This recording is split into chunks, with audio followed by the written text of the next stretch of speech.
Hi everyone, welcome back. In this video, I want to show you how to use our website tools to customize a map based on your personal needs. This is especially helpful when you're searching for a home and want to see the big picture. Let's start with the interface. At the top left, you'll see a search bar. You can use it to look up schools, neighborhoods, or specific listings. Just type in what you need.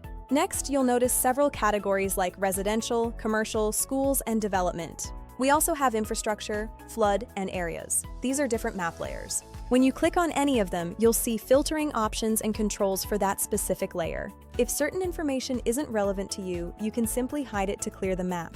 For example, if you're not interested in commercial properties, just toggle it off.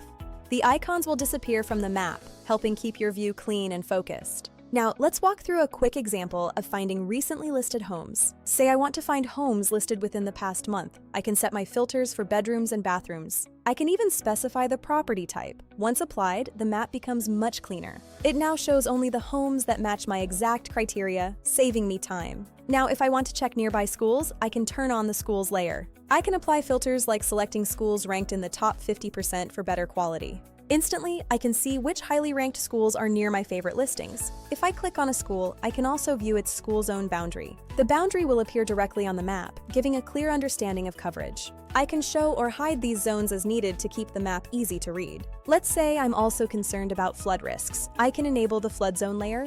The map will display different zones like 20, 50, or 100-year flood areas highlighted in blue. This makes it very easy to assess potential risks before making a purchase decision. You can also explore nearby developments and infrastructure projects. Clicking on these brown icons will show detailed information like planning updates. Now, going back to properties, if I click on a listing, I can view its full details page. If I'm interested, I can click Get Updates to receive notifications on price changes. You'll stay informed on status updates or if the property goes off the market. Overall, this tool gives you a flexible way to customize your map view for what matters most. If you have specific data needs or features you'd like to see, please reach out to us. Visit our website at redahomes.ca to start your search today. Your feedback helps us improve.